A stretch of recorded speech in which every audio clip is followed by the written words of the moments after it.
नमस्कार दोस्तों, स्वागत है आप सभी का एग्जाम कोच के यूट्यूब चैनल पर।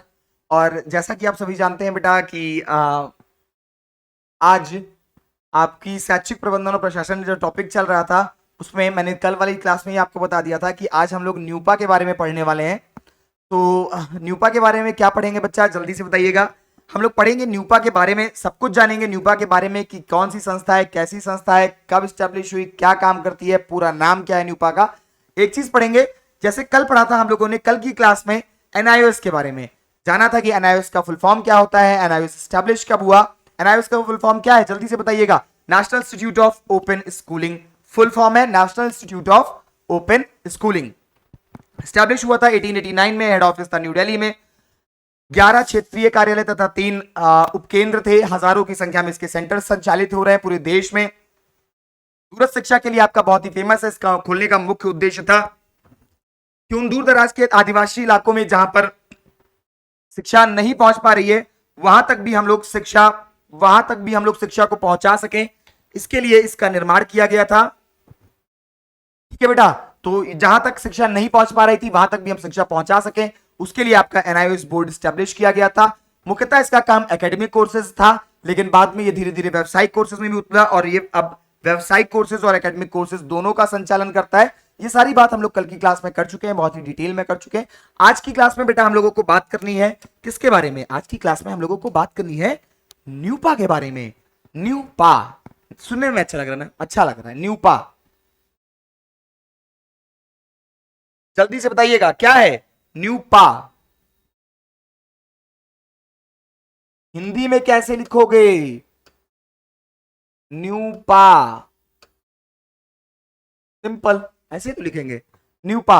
अब जल्दी से जितने लोगों को पता हो न्यूपा का फुल फॉर्म, जिसको जिसको पता हो जल्दी से कमेंट करके बताओ न्यूपा का फुल फॉर्म। हाँ भैया, अब बहुत हो गया, हम बहुत पढ़ा डाले, हम जाते हैं थक और तुम लोग करते नहीं हो मेहनत। तो अब बताओ भैया जल्दी से न्यूपा का फुल फॉर्म बताओ, तब लिखेंगे, नहीं तो लिखे उखेंगे नहीं आज हम। वैसे भी आज जान ही रहे हो आज हमारा दिन है, तो आज तो सब भाई तुम ही लोग मेहनत करोगे, आज हम करेंगे आराम, तुम लोग करोगे आज मेहनत। तो बताओ जल्दी से न्यूपा का फुल फॉर्म क्या होता है, जल्दी से बताइए न्यूपा का फुल फॉर्म क्या होता है, जल्दी से बताइए। National university, national University of Educational Planning and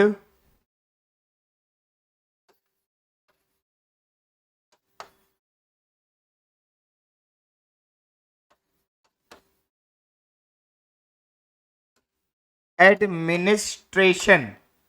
national University of Educational Planning and administration इसका फुल फॉर्म है। अब यहां से आपको एक चीज समझ में आ गई होगी कि ये जैसी भी संस्था है राष्ट्रीय स्तर की है, पहली बात तो नेशनल वर्ड है, यूनिवर्सिटी है यानी कि विश्वविद्यालय है, एजुकेशनल यानी कि शैक्षिक, प्लानिंग एजुकेशनल यानी कि शैक्षिक, प्लानिंग प्लानिंग और एडमिनिस्ट्रेशन यानी कि शैक्षिक प्रबंधन और प्रशासन से जुड़ा ये एक बॉडी है। कैसे क्या काम है इसका, कि शिक्षा से जुड़े जो भी शैक्षिक प्रबंधन और प्रशासन होता है, योजना और प्रशासन, उसका ये क्या है, विश्वविद्यालय। हिंदी में इसका नाम देखिए, अपने आप समझ में आ जाएगा,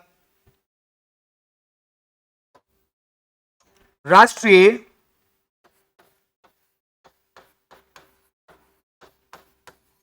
राष्ट्रीय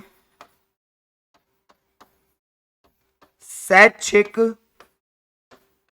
योजना एवं प्रशासन विश्वविद्यालय। राष्ट्रीय शैक्षिक योजना एवं प्रशासन विश्वविद्यालय मतलब जो शैक्षिक से रिलेटेड, शिक्षा से रिलेटेड योजनाएं चला बनाता हो और उसके प्रशासन पर ध्यान केंद्रित करता हो, वो कौन है, वो है भाई आपका न्यूपा, जिसको आप लोग इंग्लिश में बोलते हो National University of Educational Planning and Administration. आई बात भैया समझ में।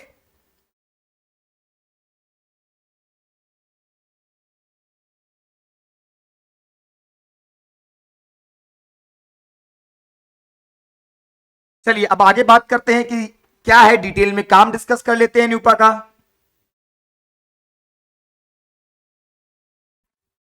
न्यूपा शिक्षा के क्षेत्र में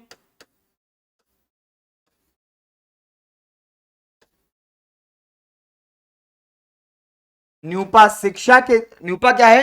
न्यूपा शिक्षा के क्षेत्र से जुड़ा है। आपको पहले बता दिया कि कौन सा वर्ड आया था इसमें, शैक्षिक वर्ड आया था। तो शैक्षिक यानी कि एजुकेशन यानी कि शिक्षा। तो न्यूपा शिक्षा के क्षेत्र में योजना एवं प्रशासन, योजना एवं प्रशासन से जुड़ा, योजना एवं प्रशासन से जुड़ा भारत के भारत के मानव संसाधन विकास मंत्रालय का न केवल एक निकाय है, से जुड़ा भारत के मानव संसाधन, भारत के मानव संसाधन विकास मंत्रालय,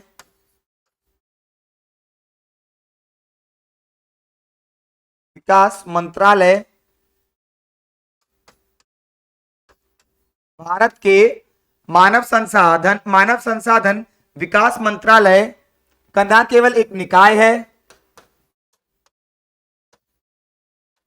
न केवल एक निकाय है,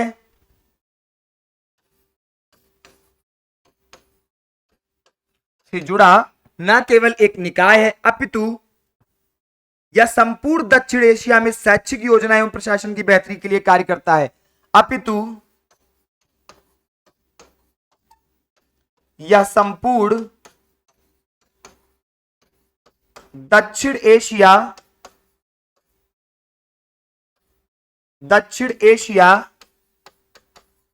में शैक्षिक प्रबंधन, संपूर्ण दक्षिण एशिया में शैक्षिक प्रबंधन एवं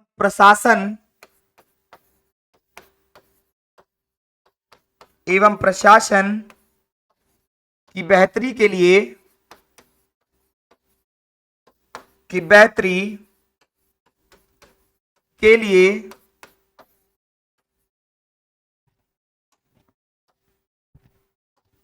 कार्य करता है। चलिए देखिएगा, भारत के न्यूपा जो है वो शिक्षा के क्षेत्र में योजना एवं प्रशासन से जुड़ा भारत के मानव संसाधन विकास मंत्रालय का न केवल एक निकाय है, अपितु यह संपूर्ण दक्षिण एशिया में शैक्षिक प्रबंधन एवं प्रशासन की बेहतरी के लिए कार्य करता है। मतलब पूरा आपका जो दक्षिण एशिया है वहां पर शैक्षिक योजना एवं प्रशासन के लिए रूल्स, रेगुलेशंस और मैनेजमेंट का काम देखता है। ठीक है बेटा।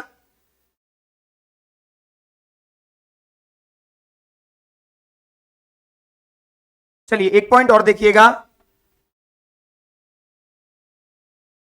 शैक्षिक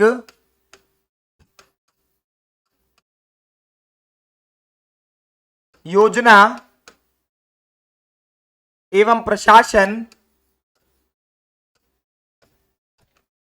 शैक्षिक योजना एवं प्रशासन से जुड़े इसके कार्य को देखते हुए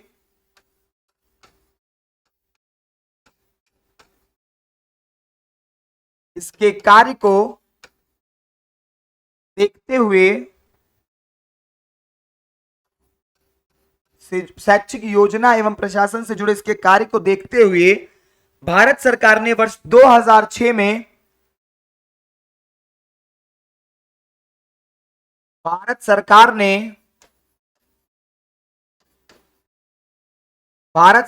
ने इसे वर्ष 2006 में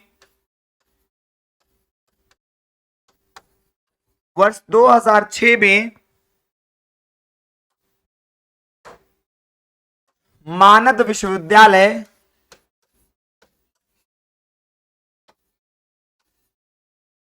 मानद विश्वविद्यालय का मतलब क्या होता है? नाम सुने हो ना, डीम्ड यूनिवर्सिटी। तो इसको डीम्ड यूनिवर्सिटी बना दिया था। मानद विश्वविद्यालय यानी कि डीम्ड यूनिवर्सिटी एक विशेष उपाधि मानद विश्वविद्यालय यानी कि डीम्ड यूनिवर्सिटी का दर्जा प्रदान किया, का दर्जा प्रदान किया। आई बात बेटा समझ में? तो शैक्षिक योजना एवं प्रशासन से जुड़े इसके कार्यों को देखते हुए भारत सरकार ने इसे वर्ष 2006 में मानद विश्वविद्यालय यानी कि डीम्ड यूनिवर्सिटी का दर्जा प्रदान किया। ठीक है बेटा।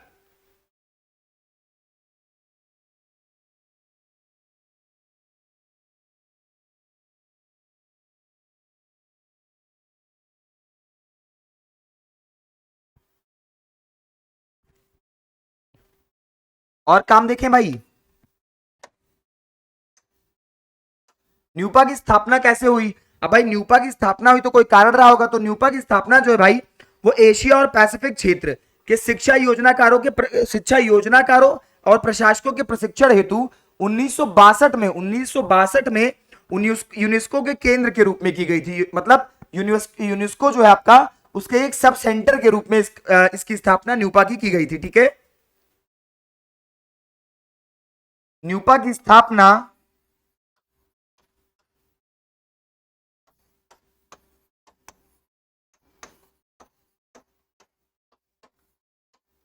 स्थापना शिक्षा के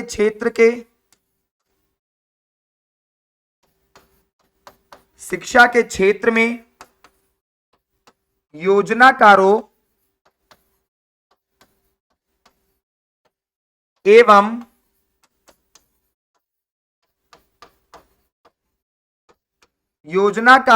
प्रशासकों न्यूपा की स्थापना शिक्षा के क्षेत्र में योजनाकारों एवं प्रशासकों के प्रशिक्षण हेतु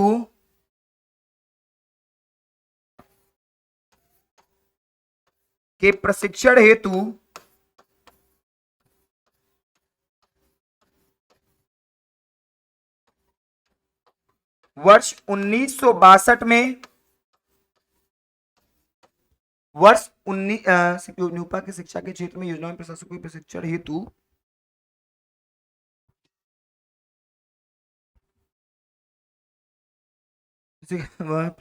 वर्ष 1962 में यूनेस्को के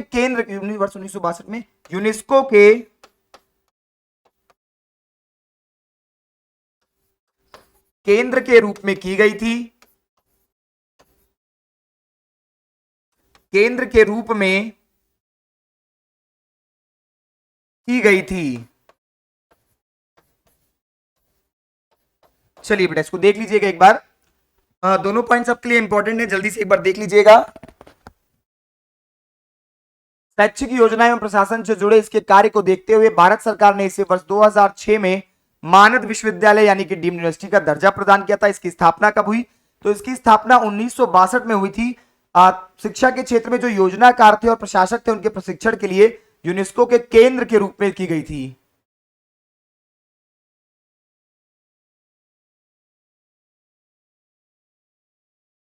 सब कुछ बेटा फैक्ट है, सब कुछ यहाँ पे फैक्ट है, पूरा डिटेल जानकारी है जो आपके याद करने लायक है। आप मतलब इसको, इन सब चीजों को आपको याद रखना पड़ेगा, इन सब चीजों को आपको याद रखना पड़ेगा। ठीक है।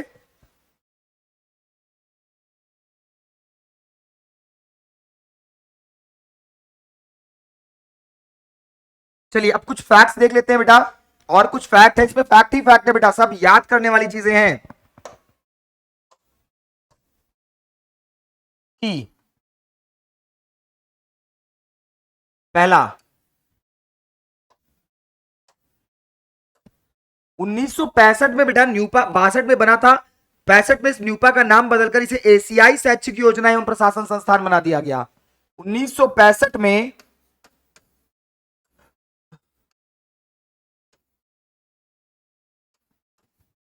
इसका नाम बदलकर एशियाई 1965 में इसका नाम बदलकर एशियाई शैक्षिक योजना एवं एशियाई शैक्षिक योजना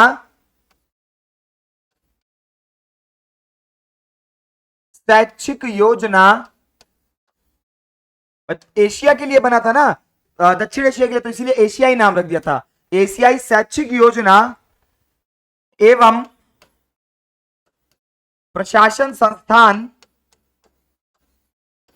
एशियाई शैक्षिक योजना एवं प्रशासन संस्थान बना दिया। मतलब यहां से इसका नाम बदल गया, न्यूपा नहीं रह गया।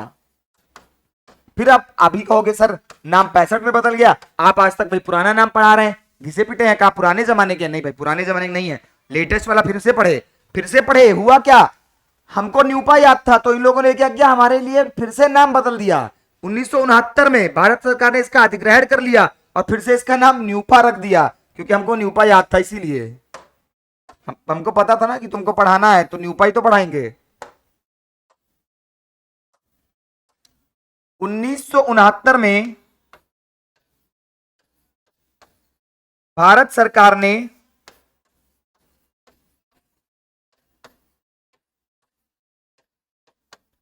इसका अधिग्रहण कर लिया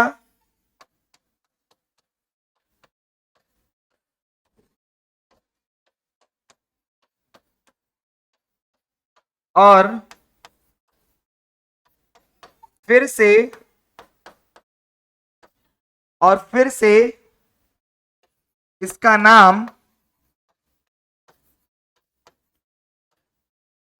न्यूपा रख दिया।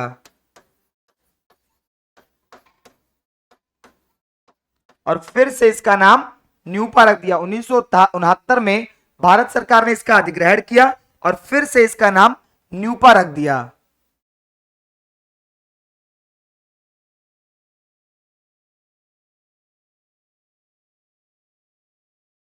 चलिए एक और पॉइंट देखते हैं बेटा।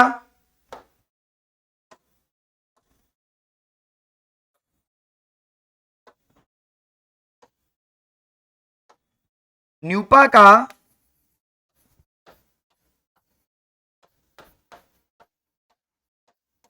सर्वोच्च पद इसका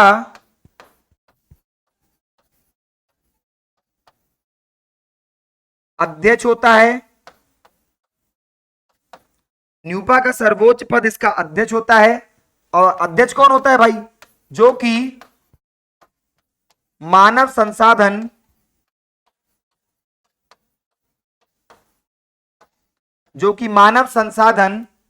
विकास मंत्री होता है। जो आपका मानव संसाधन विकास मंत्री होगा वही न्यूपा का हेड होगा, वही न्यूपा का अध्यक्ष होगा। ठीक है,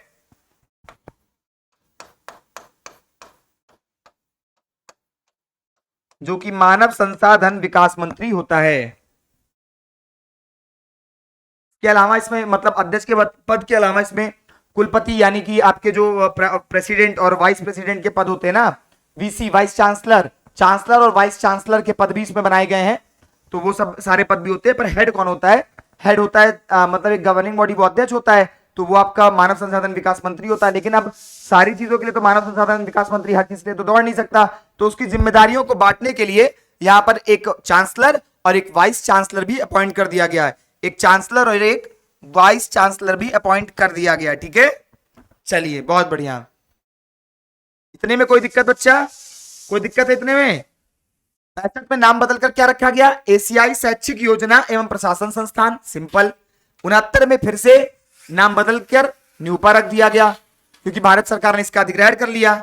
न्यूपा का सर्वोच्च न्यूपा का सर्वोच्च पद क्या होता है, इसका अध्यक्ष होता है। और अध्यक्ष कौन होता है, जो मानव संसाधन विकास मंत्री होता है वही इसका अध्यक्ष होता है। ठीक है बेटा,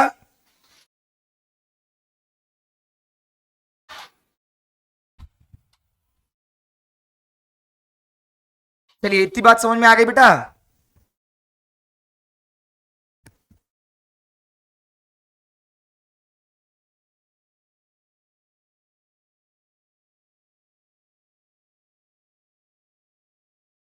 चलिए देखते हैं बेटा इसके उद्देश्य की, न्यूपा को बनाने के उद्देश्य क्या थे। चलिए आइए देख लेते हैं।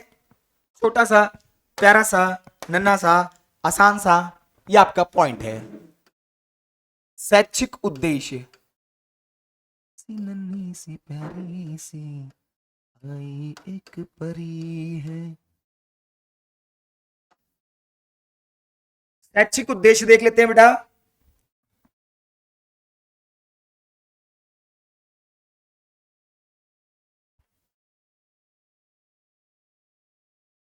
चलिए पहला पॉइंट, शैक्षिक योजनाओं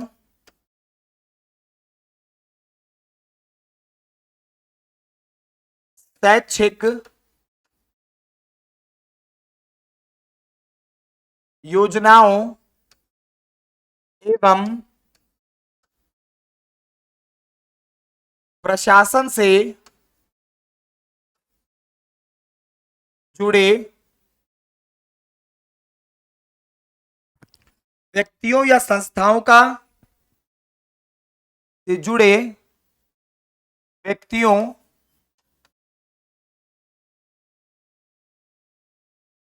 या संस्थाओं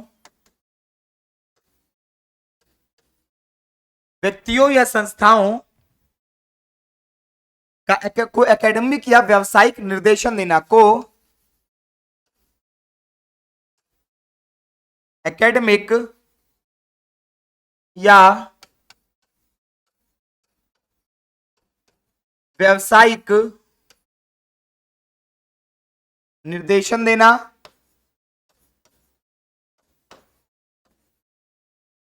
या व्यावसायिक निर्देशन देना। पहला काम, शैक्षिक योजनाओं एवं प्रशासन से जुड़े व्यक्तियों या संस्थाओं को एकेडमिक या व्यावसायिक निर्देशन देना, पहला काम।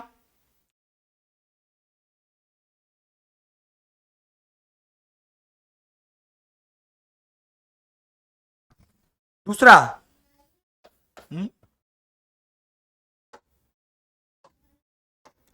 शैक्षिक योजना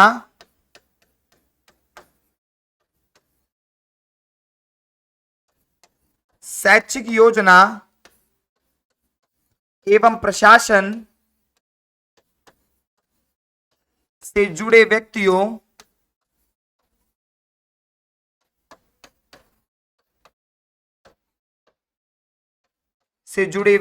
को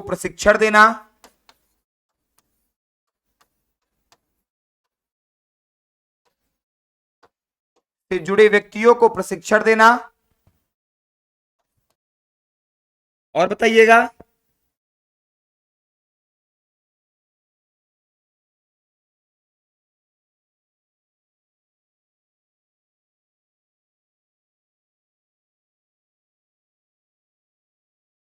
चलिए देखते हैं।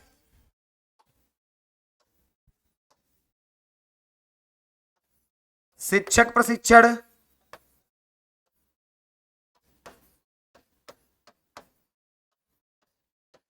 एवं शैक्षिक प्रशासन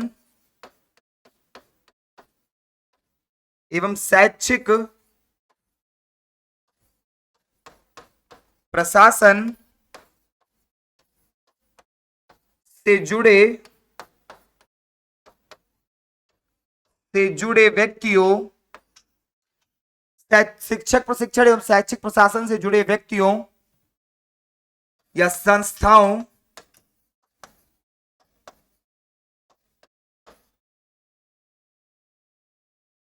के लिए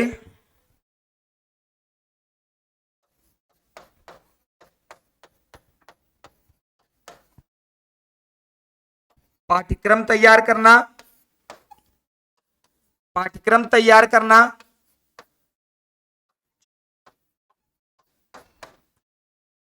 चलिए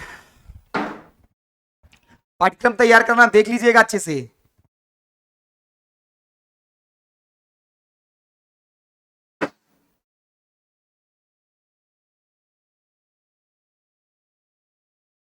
देखिए बेटा, पहला देखिएगा, शैक्षिक योजनाओं एवं प्रशासन से जुड़े व्यक्तियों या संस्थाओं को एकेडमिक या व्यावसायिक निर्देशन देना। दूसरा है शैक्षिक योजना एवं प्रशासन से जुड़े व्यक्तियों को प्रशिक्षण देना। तीसरा है शिक्षक प्रशिक्षण एवं शैक्षिक प्रशासन से जुड़े व्यक्तियों या संस्थाओं के लिए पाठ्यक्रम तैयार करना। तो आसान है। पहला क्या था कि जो लोग भी इससे जुड़े हुए हैं उनको निर्देशन देना। दूसरा क्या था, दूसरा है आपको उनको प्रशिक्षण देना। पहला था निर्देशन देना, दूसरा था प्रशिक्षण देना, और तीसरा था इनके लिए जो भी लोग, मतलब जैसे कोई संस्था है जो शैक्षिक योजना और प्रशासन पे काम कर रही है, तो उनको क्या क्या सिखाना है, कैसे कैसे क्या क्या सिखाना है, इसके लिए एक पाठ्यक्रम तैयार करना। बिल्कुल वैसे ही जैसे आपके लिए एक पाठ्यक्रम तैयार किया जाता है कि क्लास 6 में हो तो ये पढ़ोगे, 7 में हो तो ये पढ़ोगे, तो वैसे ही जो भी व्यक्ति शैक्षिक योजना और प्रशासन से जुड़ना चाहता है उसको क्या क्या चीजें आनी चाहिए, इसका एक पाठ्यक्रम डिफाइन करता है कौन, उसका ये पाठ्यक्रम डिफाइन करता है आपका न्यूपा। आई बात समझ में? मत चनुआ मनुआ गोलुआ बता भैया, आई बात समझ में? ए चुनीलाल बताओ, आई बात? आई बात गई समझ में? जल्दी से बताइएगा, आई बात? नहीं आई? आई है, आई है ना, आई है ना। चलिए,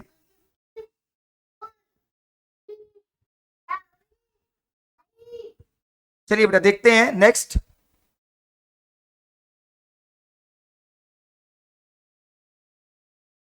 केंद्र एवं राज्य सरकार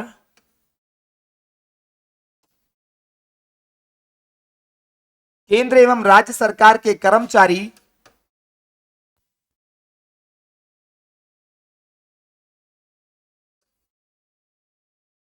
केंद्र एवं राज्य सरकार के कर्मचारी जो कि किससे जुड़े हुए हैं, जो कि आपके शैक्षिक योजना और प्रशासन से जुड़े हुए हैं। केंद्र एवं राज्य सरकार के कर्मचारी जो शैक्षिक योजना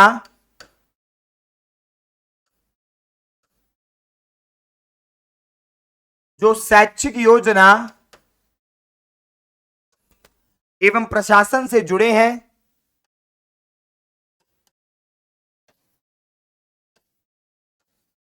जो शैक्षिक योजना एवं प्रशासन से जुड़े हैं उनके लिए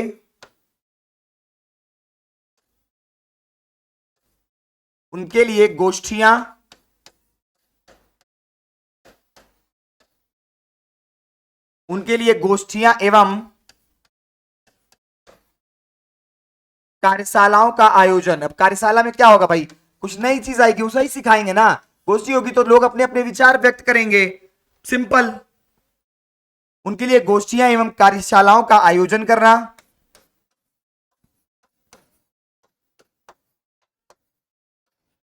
कार्यशालाओं का आयोजन करना। कुल मिला के हो गई भैया इतनी सी बात। इतनी सी बात है, मुझे तुमसे प्यार है, मुझे तुमसे प्यार है। तो इतनी सी बात समझ में आ गई ना।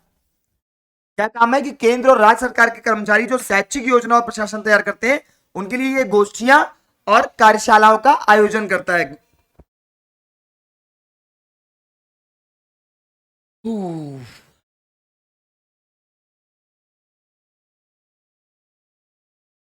उसके बाद बेटा बात कर लेते हैं, इसके कुछ जर्नल्स आते हैं, मतलब कुछ प्रकाशित करता है ये। कौन कौन से प्रकाशन है ये, क्या क्या पब्लिश करता है उसको देख लेते हैं। जर्नल्स यानी कि प्रकाशन।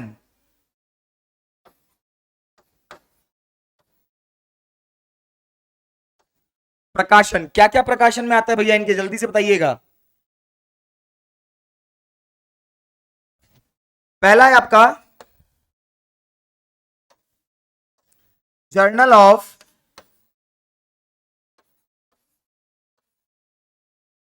एजुकेशनल प्लानिंग एंड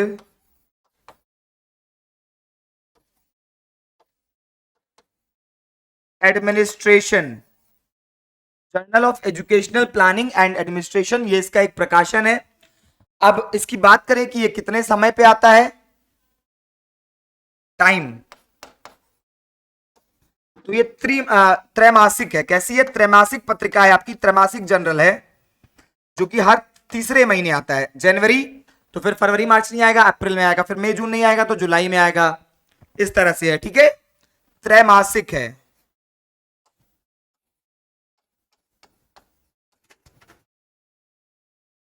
त्रैमासिक है।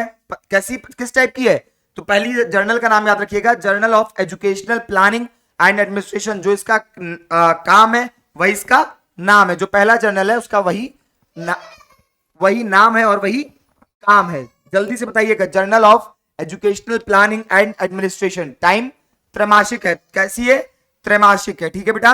दूसरी क्या है आपकी? दूसरी है परिप्रेक्ष्य। दूसरा एक प्रकाशन आता है इसका परिप्रेक्ष्य।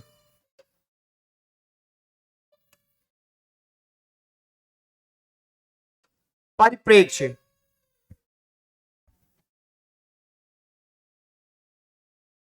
ये इसका एक पत्रिका आती है बेटा परिप्रेक्ष्य।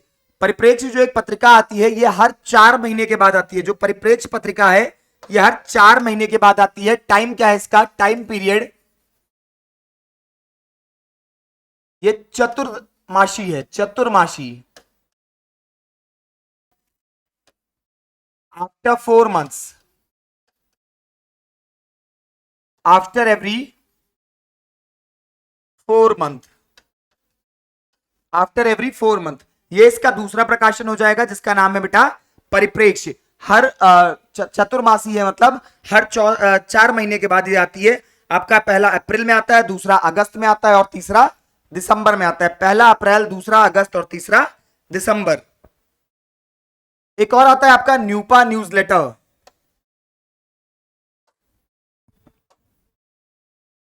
न्यूपा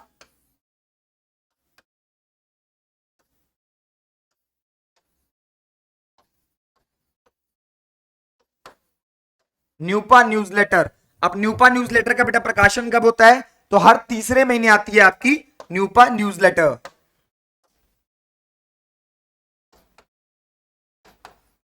आफ्टर एवरी 3 मंथ्स, यानी कि त्रैमासिक पत्रिका है आपकी, हर तीसरे महीने आती है। कैसी पत्रिका है, त्रैमासिक पत्रिका है आपकी। तो बेटा ये थे आपके कुछ प्रकाशन, एक बार फिर से दिखा देता हूं टोटल आपको। पहला प्रकाशन आपका है journal of Educational Planning and administration. कब कब आती है, तो ये हर तीसरे महीने आपकी आती है। जनवरी में आती है, फिर फरवरी मार्च नहीं आती तो अप्रैल में आती है, फिर मई जून नहीं आती है, जुलाई में आती है, अगस्त सितंबर नहीं आती है, अक्टूबर में आती है। ठीक है, तो इस तरह से आपकी पूरे साल में 4 बार आती है journal of Educational Planning and administration. उसके बाद आती है आपकी परिप्रेक्ष्य नाम की एक पत्रिका है जो कि आती है हर चौथे महीने।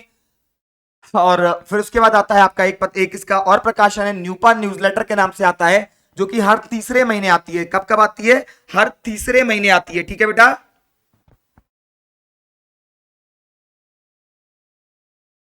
चलिए बात कर लेते हैं बेटा इसके शैक्षिक कार्यक्रमों की। जो आपका न्यूपा है ये कुछ शैक्षिक कार्यक्रम भी चलाता है। कौन कौन से शैक्षिक कार्यक्रम चलाता है, आइए इसको देख लेते हैं।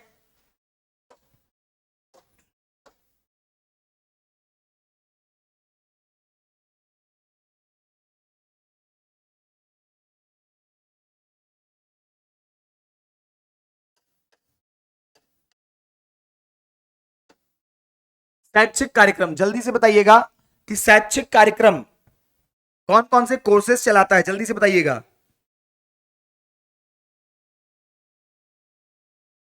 जल्दी से बताइएगा बेटा।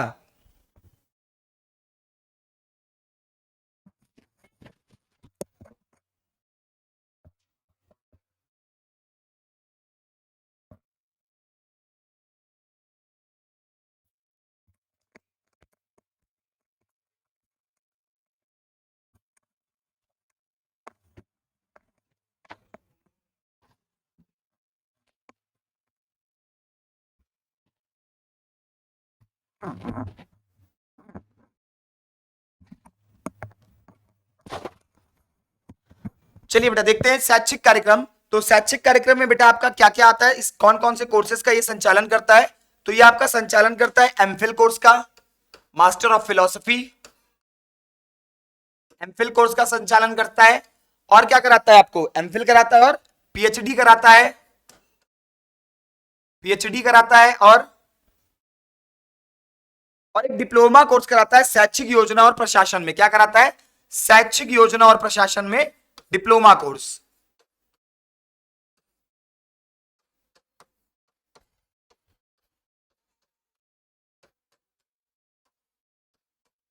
शैक्षिक योजना एवं प्रशासन में डिप्लोमा कोर्स।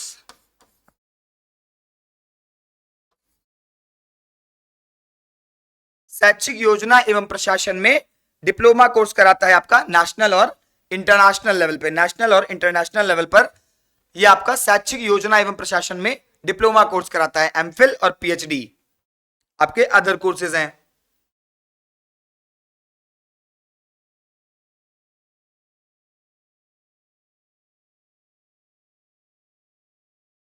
एक पॉइंट बेटा लिख लीजिएगा, इंपॉर्टेंट है आप लोगों के लिए। नोट बना के इसको लिख लीजिएगा।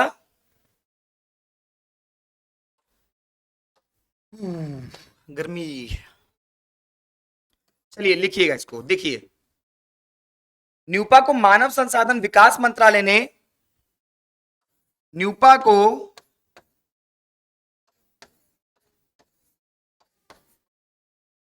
मानव संसाधन विकास मंत्रालय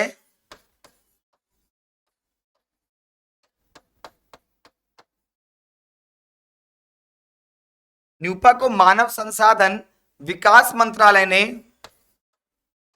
शिक्षा के क्षेत्र में न्यूपा को मानव संसाधन विकास मंत्रालय ने उच्च शिक्षा के क्षेत्र में, एक सेकेंड, ने उच्च शिक्षा के क्षेत्र में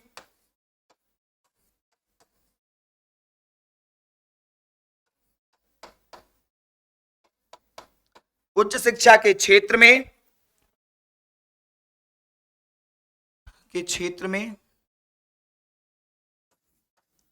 सबसे सटीक एवं भरोसेमंद सबसे सटीक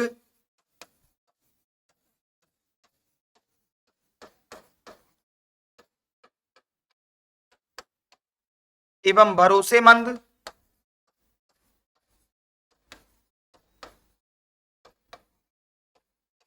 आंकड़े देने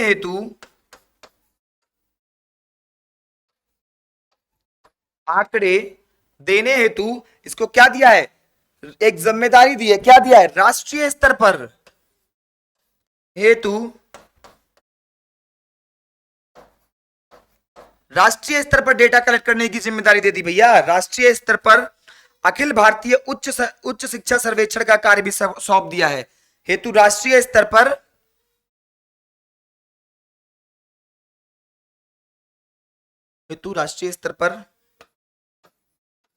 अखिल भारतीय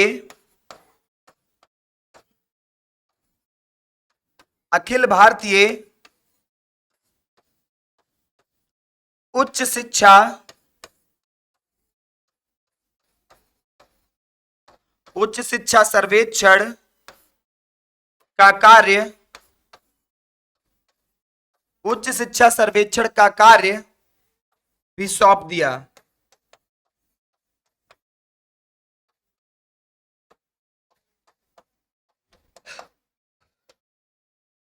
चलिए देख लीजिएगा बेटा इसको। पीछे मैंने आपको बता दिया था कि शैक्षिक कार्यक्रम कौन कौन से चलाता है, तो एमफिल चलाता है भाई, पीएचडी चलाता है, आपको एक डिप्लोमा कोर्स कराता है शैक्षिक योजना में प्रशासन में। जब आप लोग न्यूपा के बारे में पढ़ रहे हो तो एक चीज तो बेटा आप बहुत पहले से बहुत अच्छे से क्लियर ही हो गई होगी कि इसका जो मेन काम क्या है वो क्या है, शैक्षिक योजना एवं प्रशासन में से जुड़ा ही सारे काम है। तो इसमें एक ये डिप्लोमा कोर्स भी करवाता है, ठीक है। अब न्यूपा को मानव संसाधन विकास मंत्रालय ने उच्च शिक्षा के क्षेत्र में इससे सबसे सटीक आंकड़े पेश किए थे, इसीलिए जो अपना भारत का मानव संसाधन विकास मंत्रालय है उसने अखिल भारतीय उच्च शिक्षा सर्वेक्षण मतलब उच्च शिक्षा से रिलेटेड जितने भी आंकड़े पेश होते हैं, जितना भी डेटा आता है उसको कलेक्ट करने की उसको पेश करने की जिम्मेदारी किसको दे दी है, न्यूपा को दे दी है। तो बेटा ये एक बहुत ही बड़ी जिम्मेदारी है जो अभी आपके पास किसके पास है, न्यूपा के पास है। तो आई होप आज की क्लास आप सभी को अच्छी लगी होगी, आप लोगों को सारी चीजें समझ में आई होंगी। नहीं जो चीजें समझ में आई होंगी बेटा कमेंट बॉक्स में ड्रॉप कर दीजिएगा, हम लोग उस पर आराम से डिटेल में बात कर लेंगे, कोई दिक्कत वाली बात नहीं है। क्योंकि जानते हो यार एक एक कमेंट का मैं बैठ के रिप्लाई करता हूँ, ठीक है, एक एक कमेंट का मैं बैठ के रिप्लाई करता हूँ, तो ऐसा नहीं हो सकता है कि आप कमेंट करो और आपको उसका रिप्लाई ना मिले, ठीक है। सही गलत जो भी होगा रिप्लाई आपको जरूर मिलेगा, ठीक है। तो अगर क्लास अच्छी लगी तो कमेंट कर दीजिएगा नाइस क्लास, और डेली आइएगा 2 बजे और 6 बजे, मैं डेली मिलता हूँ लाइव आपको 2 बजे और 6 बजे। Till then tata, good bye, जय हिंद, जय भारत।